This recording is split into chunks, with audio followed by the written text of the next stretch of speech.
Halo, perkenalkan nama saya Esther Imbalo Syotang dengan NIM 2406013140127. Kami dari kelompok 3 akan menjelaskan tentang 7 segment display. 7 segment display adalah sebuah komponen elektronik yang digunakan untuk menampilkan angka dan beberapa karakter dengan menggambarkan angka-angka tersebut dengan menggunakan 7 segmen yang dapat dihidupkan atau dimatikan. 7 segmen ini memiliki seperti angka 8 dan disusun dengan sedemikian rupa sehingga dapat digunakan untuk menampilkan angka 0 hingga 9, serta beberapa karakter tambahan seperti huruf A, B, C, D, E, dan lain-lain. Dan biasanya terdapat di lampu lalu lintas, kalkulator, jam digital, dan lain sebagainya. Oke, saya akan menjelaskan tentang angka 0 sampai 2. Angka 0 ya lampu yang hidup atau yang diberi angka 1 adalah A, B, C, D, E sampai F, sedangkan G diberi 0 atau lampunya mati. Angka 1 yang hidup adalah B dan C. Sisanya lampunya mati atau diberi angka 0. Sedangkan angka 2 yang hidup B, D, E, dan G diberi angka 1 atau sisanya mati. Perkenalkan, nama saya Dewi Larasati Mumpuni dengan nomor NIM 24060601231400045. Berikut saya akan menjelaskan untuk segmen 3, 4, dan 5. Ya, jadi saya kebagian untuk yang nomor 3, 4, dan 5 di dalam segmen 7. Untuk yang pertama, yang 3 yang menyala itu ada A, B, C, D, G.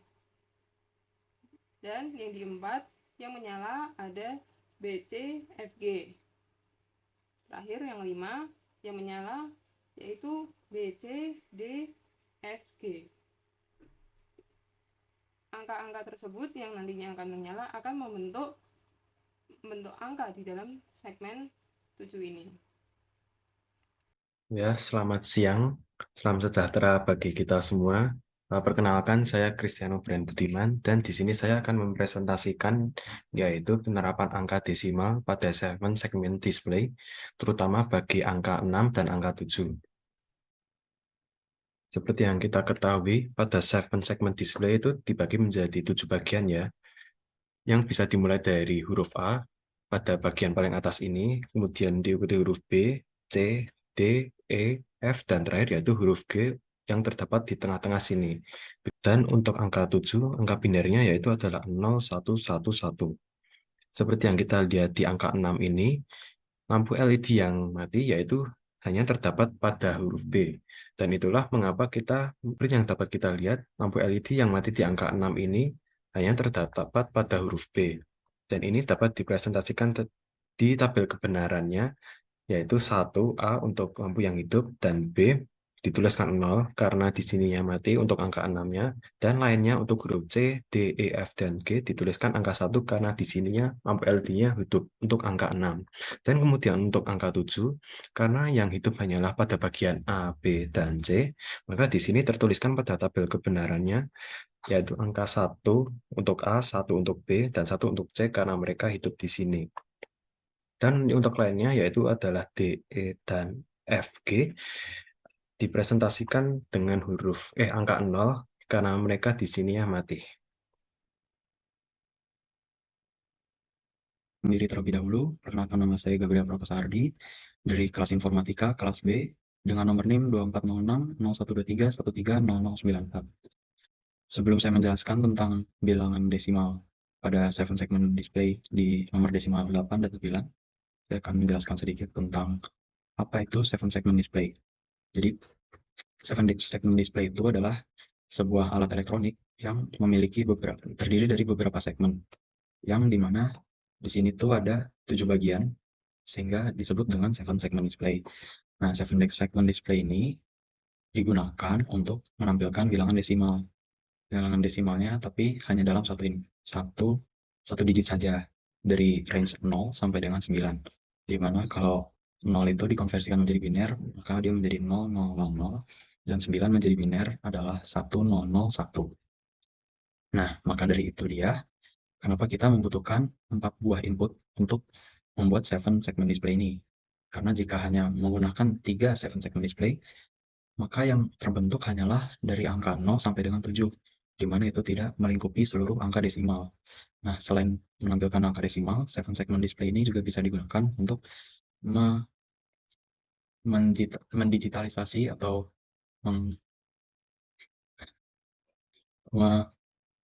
menunjukkan simbol-simbol tertentu. Nah, jadi prinsip kerja dari 7 segment display ini adalah kita menginput 4 inputan yang lalu itu dari switch awalnya, seperti yang ada di gambar di atas ini, itu diinput dari switch, terus dia masuk ke dalam namanya 7 segment decoder. 7 segment decoder ini dia mengkonversikan dari bentuk biner menjadi bentuk desimal, yang kemudian bentuk desimalnya ini dikirimkan kepada 7 segment LED display. Nah, 7 segment LED display ini terdiri dari 7 buah segmen seperti yang sudah saya bilang sebelumnya. Nah, itu terdiri dari segmen A, B, C, D, E, F, G, yang masing-masing itu mewakilkan jika disebut 1 pada A, maka di segmen A itu menyala, dan jika disebutkan 0 pada A, maka di segmen A itu adalah mati lampunya begitu. Nah, lalu saya akan menjelaskan tentang 7 segment display desimal 8. Nah, di sini inputannya adalah 1000, yang berarti dikonversikan dari biner menjadi desimal adalah angka 8. Di mana untuk membuat angka 8, kita membutuhkan 7 segment display ini menyala semuanya.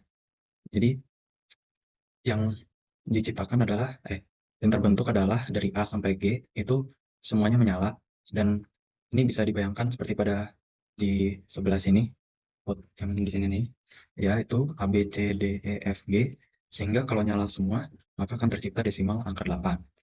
Nah, terus juga untuk angka 9, itu kita memerlukan angka biner 1001, yang dikonversikan dari biner menjadi angka 9 pada desimal. Nah, untuk membuat angka 9, maka kita hanya perlu mematikan pada segmen E, sehingga hanya segmen E lah yang memiliki nilai 0, dan sisanya memiliki angka 1 atau menyala gitu. Jadi menyala pada A, B, bisa dibayangkan pada ini gambar di samping ini saya, A, B, C, D, F, dan G berarti yang menyala. Tuh. Nah, saya sekarang akan menjelaskan tentang bagian yang A. Sebelum itu, mari kita lihat minterm dari bagian A itu apa saja. Ada 0, 2, 3, 5, 6, 7, 8, dan 9. Dan dapat dikelompokkan jadi beberapa kelompok. Seperti ini dengan yang ini 4, yang ini 2, ini 2. Nah, mari kita lihat dari yang pertama. Yang pertama itu yang sama, A negasi, B negasi, dan D negasi. Itu sama. Yang kedua itu yang sama adalah A negasi dengan C. Jadi AC yang ini. Terus yang ketiga ada A negasi B dan D. Ya, seperti ini. Nah, berikut ada A, B negasi dengan C negasi. Nah, dikelompokkan menjadi sederhana seperti yang sudah saya kerjakan. Hasilnya jadi A negasi C or A negasi B negasi D negasi or A B negasi C negasi or A B negasi D. Terima kasih. Oke, untuk KeyMap. KeyMap B beranggota minterms 0, 1, 2, 3, 4, 7, 8, 9.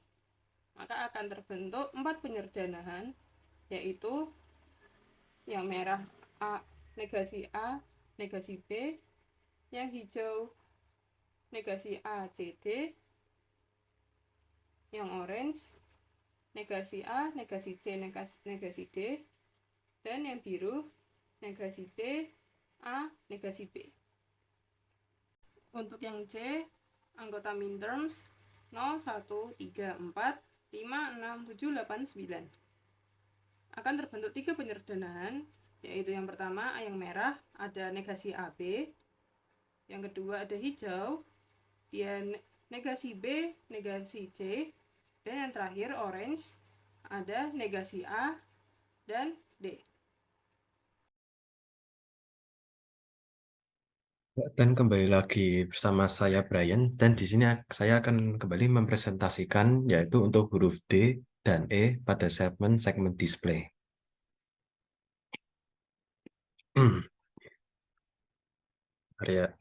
Nah, mari kita lingkari dulu untuk huruf D. Dan huruf D ini dapat dipresentasikan pada minterm, yaitu adalah sigma M sama dengan 0,2, 3, 5, 6, 8, dan 9 ya. Dan untuk downcarry-nya yaitu adalah 10, 11, 12, hingga 15. Karena pada segmen display ini kita hanya menampilkan huruf angka desimal ya, yaitu dari angka 0 hingga angka 9. Dan untuk keymap-nya huruf D ini dapat ditampilkan seperti ini, di mana kita dapat melingkari 8 bagian bawah sini, dan kemudian pada bagian kanan sini, dan 4 bagian pada atas dan bawah sini, dan 4 bagian di ujung, ya, dan 2 bagian di tengah sini. Dan dapat dituliskan menjadi bukan B, bukan D, ditambah bukan B, C, dan ditambah B, bukan C, D, ditambah C, bukan D, dan ditambah A. Dan untuk huruf E-nya sendiri, dilingkari dulu huruf E-nya, yaitu ini. Nah, dapat ditampilin jadi sigma M minterm, yaitu 0,2, 6,8 ya untuk mintermnya. Dan downcarry-nya sama kayak huruf D sebelumnya ya. Dan untuk keymap-nya sendiri, kita dapat menampilinya lebih simpel ya dari huruf D-nya, yaitu 4 bagian di ujung dan 4 bagian di bagian paling pojok kanan ini ya. Yang dimana dapat dituliskan yang bagian merah ini yaitu adalah bukan B, bukan D, dan untuk yang biru ini adalah C, bukan D. Kembali lagi bersama saya dengan Gabriel Prangsardi dengan NIM 24060123130094. Dan pada kali ini saya akan menjelaskan tentang keymap dari output F dan juga output G. Di mana output F ini, untuk membuat keymapnya, kita membacanya dari paling atas, dari truth table ini. Nah, sebelumnya apa itu sih keymap? Keymap itu adalah metode untuk menyederhanakan sebuah bentuk dari output truth table. Nah, setelah kita susun yang dari paling atas ke paling bawah itu sejumlah 10 output, maka setelah disusun menjadi seperti keymap table di samping ini. Dimana karena inputannya ada sebanyak 4 input, yaitu A, B, C, D, maka uh, kotak yang ada di keymap ini berjumlah 2 pangkat 4, jumlahnya 16. Namun karena yang kita butuhkan hanya 10, sehingga tersisa 6. Dan sisa 6 ini karena kita tidak lagi membutuhkannya, maka kita menuliskannya dengan simbol X atau disebut juga dengan don't care. Dimana don't care ini bisa menjadi 1, bisa juga menjadi 0, yaitu penggunaannya fleksibel dan digunakan untuk membuat bentuk yang paling sederhana. Nah, setelah saya susun menjadi keymap, lalu muncullah bentuk paling sederhana menurut saya di sini dari keymap F ini, yaitu bukan C bukan D, tambah B bukan C, tambah B bukan D, tambah A. Di mana A ini adalah bentuk yang paling sederhana, karena dia itu hanya terdiri dari satu variabel. Lalu, lanjutkan dengan keymap output G. Prosesnya sama, kita mengurutkan dari truth table dari paling atas ke paling bawah, berjumlah 10, lalu diurutkan menjadi keymap di samping ini. Dan dapatlah dengan hasil penyederhanaan yaitu bukan B, C, tambah B bukan C, tambah A, tambah B bukan D. Dan sekian presentasi dari kami. Mohon maaf apabila ada salah kata maupun tingkah laku kami yang kurang berkenan. Terima kasih kepada Bu Rismi khususnya karena telah mendengar presentasi dari kami, kiranya dapat bisa dipahami dan juga berguna bagi sesama. Saya Gabriel Prangsardi mewakili kelompok saya mengucapkan terima kasih banyak yang telah menonton. Untuk kepada semua yang telah menonton. Terima kasih.